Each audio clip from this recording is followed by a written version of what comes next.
चरणमुपकारो सर्वपापनाशनो मंगलानां च सव्येसिं परमं हवै मंगलम्। नामाग्रेते द्रव्यभावहे पुनतस्त्रे जगज्जनम क्षेत्रे काले च सर्वस्मिन्नर्हतः समुपास्महे। आदिमं पृथ्वीनाथमादिमं निष्परिग्रहम् आदिमं तीर्थनाथं च ऋषभस्वामिनस्तुमः। कमठे धर्मेन्द्रे च स्वोचितं कर्म कुर्वति प्रभुस्तुल्य मनोवृत्ति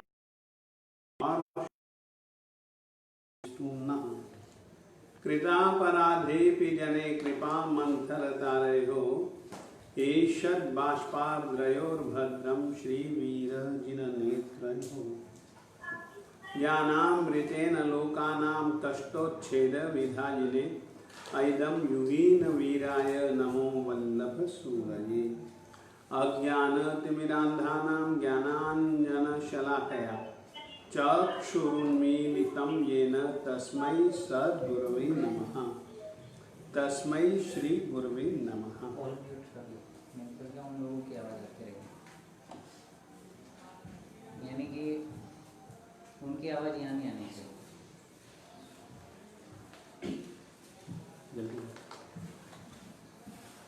सबसे बड़ी खुशी की बात कि कल सायंकाल को प्रश्न पत्र भेजा और रात्रि को ही 50 या 50 से ज़्यादा लोगों के उत्तर पत्र भी प्राप्त हो गए।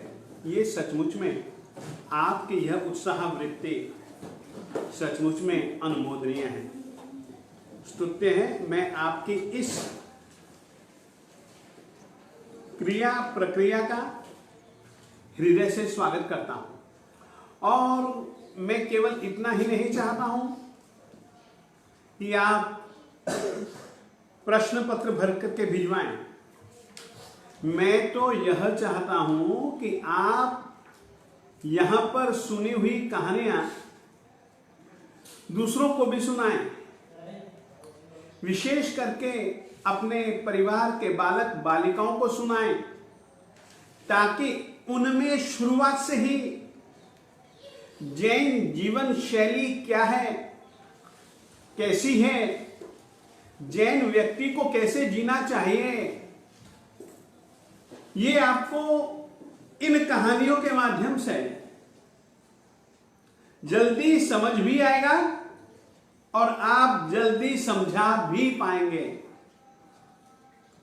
पंजाब के श्री गुरुदेव श्रीमद विजय वल्लभ सुरीश्वर जी महाराज साहेब ने इसी भावना से शासन प्रभावक महापुरुषों की कहानियों को सुनाना प्रारंभ किया था।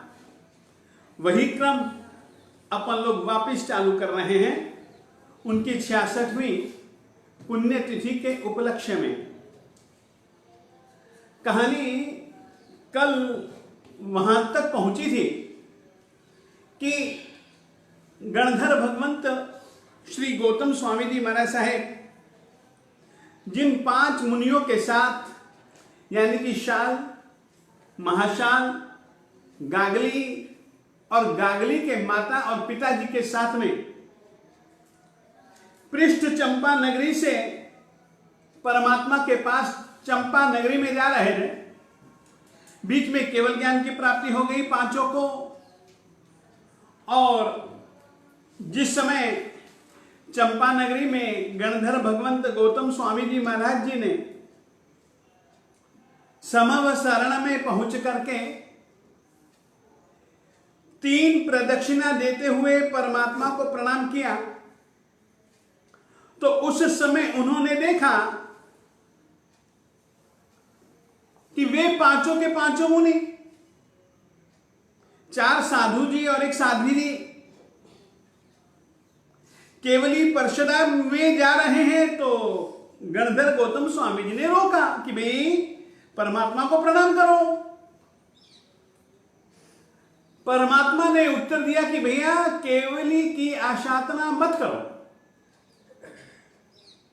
बस कुछ सोचा नहीं कुछ सोचने की कोशिश नहीं की। परमात्मा ने कहा है तो वो सत्य ही है। तो ऐसा सोच करके तुरंत उन्होंने उन मुनियों से माफी मांगी। माफी मांगने के बाद में परमात्मा के सामने बैठे थे, मगर खिन्न थे, उदास थे। उनकी उदासी का कारण एक उनकी चिंता थी कि अरे अभी अभी इन्होंने दीक्षा ली और इनको केवल ज्ञान की भी प्राप्ति हो गई। अब ये निश्चित सिद्ध बनेंगे। मैं जहां था वहीं का वहीं, मैं इस मानव जीवन में सिद्ध बनूंगा या नहीं, इस चिंता से वे खिन्न थे। परंतु अचानक उनको याद आ गया कि अरे उड़ते हुए जाते हुए देवता ने कहा था कि अरिहंत परमात्मा ने आज उपदेश में यह बात कही है कि जो कोई भी स्वयं की लब्धि से अष्टापद तीर्थ की यात्रा करेगा, वहां पर प्रतिष्ठित 24 तीर्थंकर भगवंतों को प्रणाम भक्ति करेगा और एक रात वो वहीं रहेगा।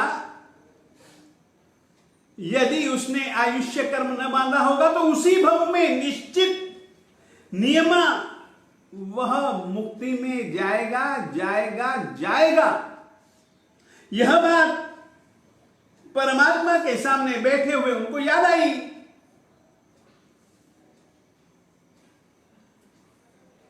उन्होंने परमात्मा से अष्टापद तीर्थ भूमि पर, याद रखिएगा, अष्टापद तीर्थ,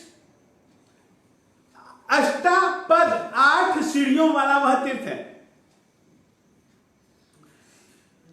परमात्मा श्री आदिनाथ स्वामी जी के श्रीमुख से 24 तीर्थंकर परमात्मा का परिचय सुन करके जिस तीर्थंकर का जैसा जैसा वर्ण था, जितनी लंबाई यानी कि अवगाहना जितनी जितनी थी, उसी रंग के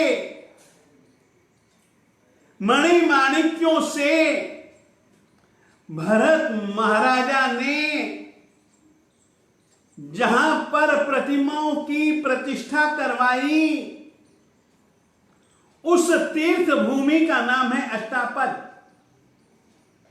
समझ लीजिएगा, तीर्थ परंपरा, मूर्तियों की परंपरा, तीर्थों पर जाने की परंपरा कितनी पुरानी है और स्वयं सर्वज्ञ सर्वदर्शी शासनपति श्रमण भगवान महावीर स्वामी जी ने अष्टापद तीर्थ यात्रा का कितना महत्व बतलाया। गंधर गौतम स्वामी जी को वो बात याद आई। उन्होंने परमात्मा से आज्ञा मांगी। परमात्मा ने ये वहां जाएगा और इसके निमित्त से 1500 तापसों को दीक्षा की प्राप्ति भी होगी और केवल ज्ञान की भी प्राप्ति होगी। यह लाभ जान करके परमात्मा ने गौतम स्वामी जी को तीर्थ यात्रा के लिए आज्ञा दी। गौतम स्वामी जी महाराज साहब जी ने आज्ञा पाकर के अपनी लब्धि का उपयोग किया, और जिस लब्धि का प्रयोग किया उस लब्धि का नाम था चारण लब्धि। चारण लब्धि। श्रवण भगवान महावीर स्वामी जी से पहले कभी गौतम स्वामी जी ने ही पूछा था कि साहब, चारण कितने प्रकार के होते हैं? तो परमात्मा ने कहा था कि चारण ये 2 प्रकार के होते हैं। कुछ तो विद्याचारण होते हैं और कुछ जंघाचारण होते हैं। जंघाचारण भी आकाश में उड़ सकते हैं अपनी लब्धि की सहायता से। जंघाचारण और विद्याचारण, इन दोनों में बहुत बड़ा अंतर है। जंघाचारण मुनि वे कहलाते हैं जो कि तप आदि गुणों की आराधना से कुछ कर्मों का विशेष रूप से क्षय करते हैं, जो कि जंघाचारण लब्धि के ऊपर आवरण के रूप में आए हुए जो कर्म हैं उनका क्षयोपशम करते हैं। और जैसे ही क्षयोपशम करते हैं,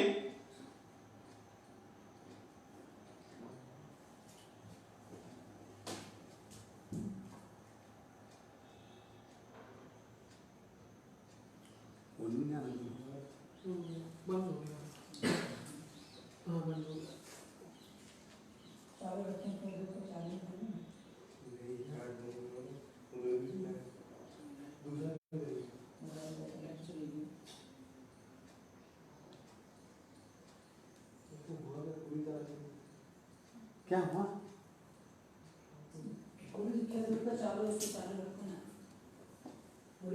हाँ,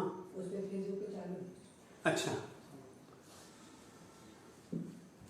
जंघाचारण लब्धि उनको प्राप्त होती है जिन्होंने की तप, ध्यान, वैयावृत्य, संयम, धर्म कि इस रीति से आराधना की हुई होती है, जिसके कारण से जंघाचारण लब्धि, जो कि आत्मा की एक विशिष्ट शक्ति है आकाश में उड़ने के लिए, उसके ऊपर आवरण के रूप में छाए हुए कर्म, उन कर्मों का जब क्षयोपशम अमुक रीति से हो जाता है तो वो शक्ति अपने आप प्रकट होती है, अपने आप प्राप्त होती है। उसको कहते हैं जंघाचारण लब्धि। ऐसी ही आकाश में उड़ने के लिए एक दूसरी लब्धि होती है जिसको कि हम विद्याचारण लब्धि कहते हैं। उसमें केवल विद्या के जो मंत्राक्षर हैं उनको सिद्ध करना पड़ता है। जब वे सिद्ध हो जाते हैं तो उन मंत्राक्षरों की, उन विद्या के अक्षरों की सिद्धि से, शक्ति से वे आकाश में उड़ सकते हैं। और याद रखना, जिनको जंघाचारण लब्धि प्राप्त होती है वे ही सूर्य की किरणों को पकड़ करके कहीं पर भी जावन आवन कर सकते हैं। गणधर गौतम स्वामी जी ने परमात्मा की आज्ञा पाकर के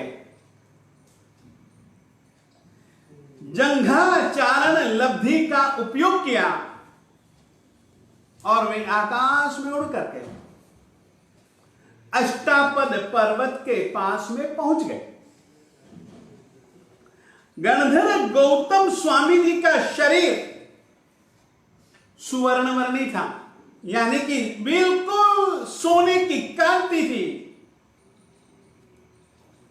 वे यदि खड़े हों तो लगे कि सोने का पुंज एक मूर्ति बनकर के खड़ा है। उनकी देह की कांति, देह का वर्ण सुवर्णवर्णी था और वे पतले दुबले नहीं थे, वे हृष्ट पुष्ट शरीर की काया के धनी थे। उन्हीं दिनों में अष्टापद पर्वत की यात्रा के लिए 500 तापसों का जूथ भी आया हुआ था। वे तापस 500 तापस पहली सीढ़ी पर, 500 तापस दूसरी सीढ़ी पर और 500 तापस तीसरी सीढ़ी पर थे। ये 500 तापस, 500 पहले तापस कौंडिन्य, दूसरे दत्त और तीसरे शैवाल, इस नाम से जाने पहचाने जाते थे। पहली सीढ़ी पर बैठे हुए तापस एक एक दिन का उपवास करते थे, फिर दूसरे दिन पारना करते थे, जिसमें कि वे कंदमूल खाते थे। दूसरी सीढ़ी पर भी बैठे हुए तापस दो उपवास करते थे और पारना में भी कंदमूल खाकर के किया करते थे। सबसे ऊपर तीसरी सीढ़ी पर बैठे हुए जो तापस थे उनका नाम था शैवाल। वे सूखी शैवाल खाकर के ही पारना किया करते थे, अट्ठम का 3 उपवास का। उन तापसों ने देखा और तापसों ने उनके शरीर को देख करके कहा कि अरे ये इतने हृष्ट पुष्ट, ये ऊपर कैसे चढ़ जाएंगे? हम तो इतने दुबले पतले हो गए, हमको चढ़ नहीं पाए और ये इतने हृष्ट पुष्ट। परंतु उनके देखते ही देखते गणधर भगवंत श्री गौतम स्वामी जी महाराज जी ने सूर्य की किरणों को पकड़ा और किरणों के माध्यम से, जैसे कि कोई रस्सी के माध्यम से ऊपर चढ़ता है, उसी रीति से सूर्य की किरणों को पकड़ करके वे तो ऊपर भी चले गए, मंदिर जी में भी पहुंच गए।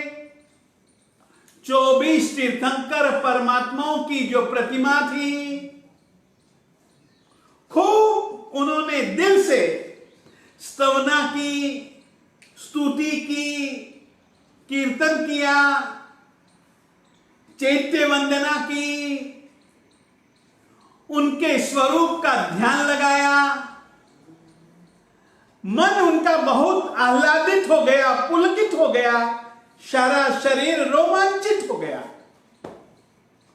भक्ति के कारण ऐसी स्थिति मन की और तन की हो जाती है। ऐसे समय पर तापस जिन्होंने कि उनको ऊपर चढ़ते हुए देखा था, उन्होंने कहा वाह क्या अद्भुत शक्ति है,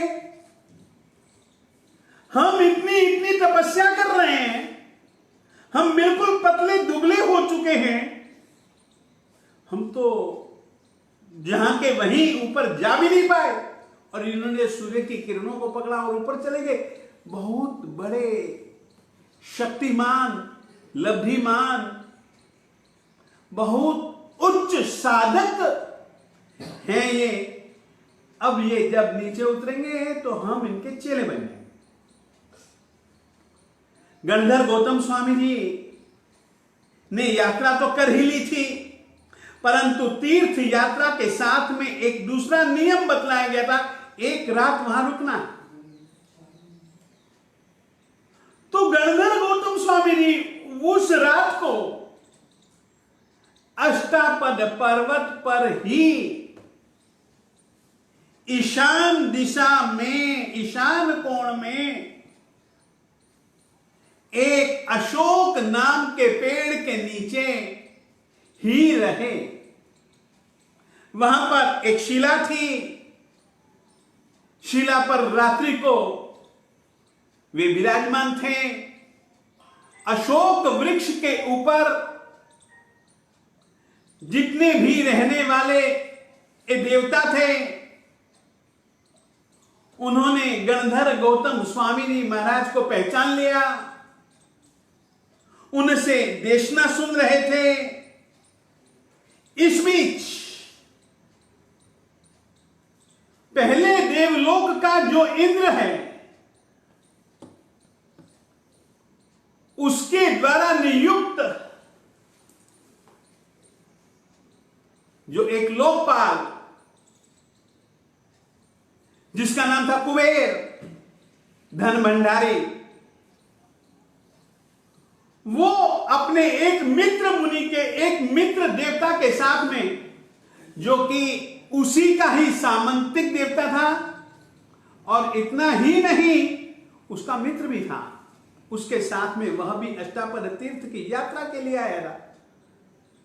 और अष्टापद तीर्थ की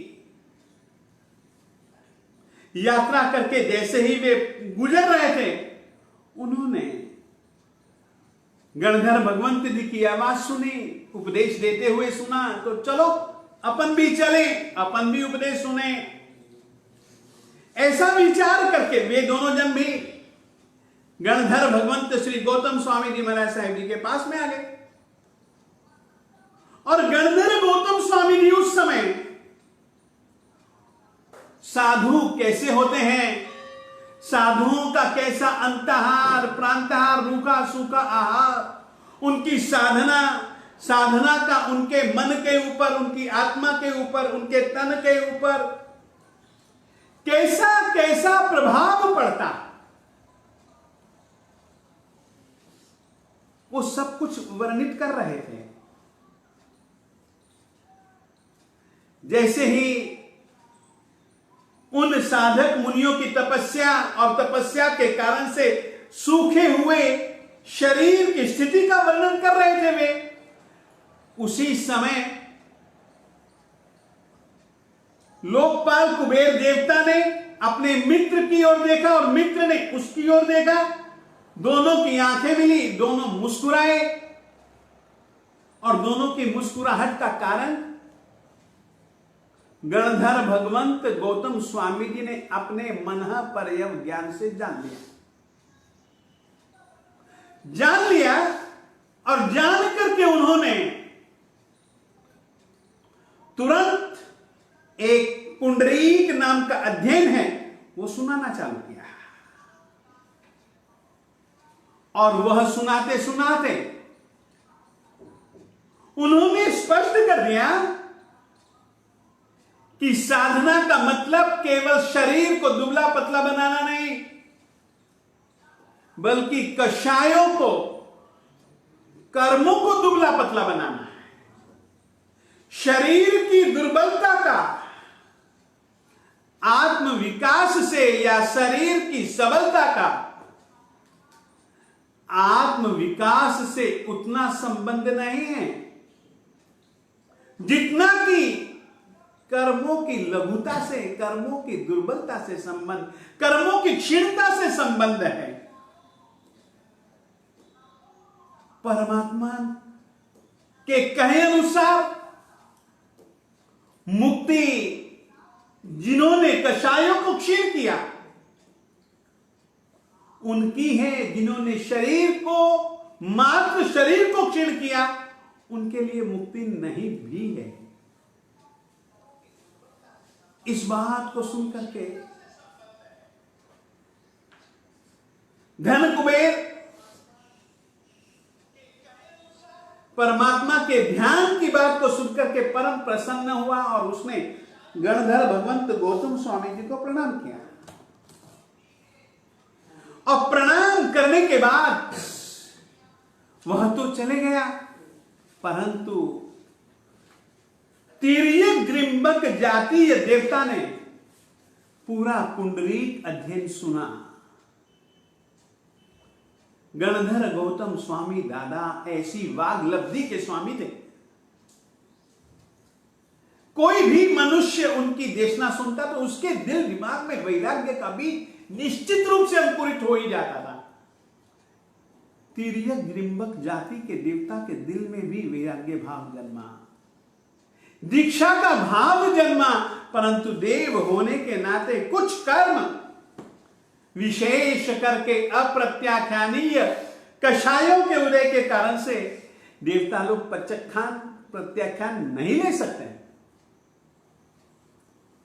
परंतु दिल दिमाग में एक संस्कार बिठा लिया कि मुझे दीक्षा लेनी है।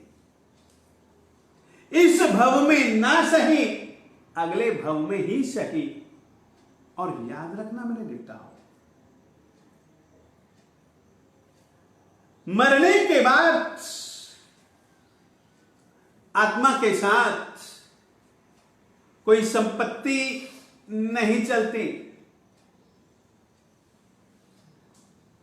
परंतु कमाए हुए पुण्य कार्य या पाप कार्य अवश्य में चलते हैं। और विशेष करके अंतिम समय में जिस प्रकार का भाव होता है, जिस प्रकार की लेश्या होती है, उसी लेश्या को लेकर के वह मरता है, और जहां पर वो लेश्या है वहां पर उसी लेश्या के स्थान पर ही वो पैदा होता है। ये एक अंत समय में जैसी मति वैसी गति, अंत समय में जैसी लेश्या वैसी ही लेश्या में अगली बार जन्म। और इधर से दूसरे ही दिन गणधर गौतम स्वामी दादा पहाड़ से ज्यों ही नीचे उतरे, त्यों ही 1500 तापसों ने घेर लिया और उनको कहा कि साहब, तुम हमारे गुरु, हम तुम्हारे चेले, हमारा यह संकल्प है, आप हमें अपनी दीक्षा दीजिए, आप हमें अपने शिष्य के रूप में स्वीकारिए। गणधर गौतम स्वामी दादा ने उनको जैसे ही स्वीकारा, वैसे ही शासन देवता ने उन 1500 के 1500 तापसों को संयम के चिन्ह के स्वरूप में ओघा,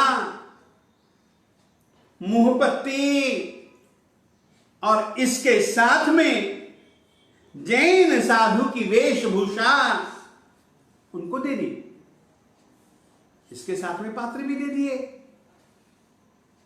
और सभी जन,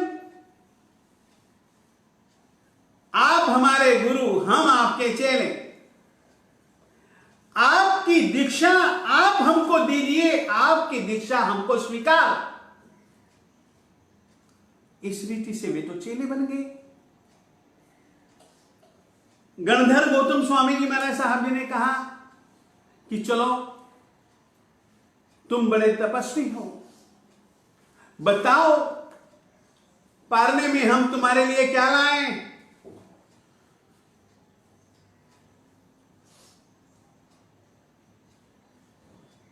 उन मुनियों ने सोचा,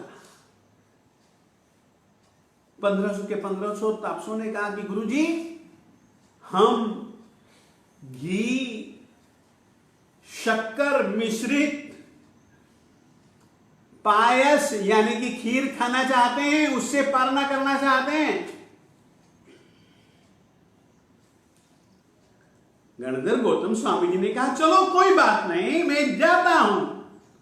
उन्होंने ली झोली, झोली में रखी छोटी पात्री और लेने के लिए गए, लेकर के आए।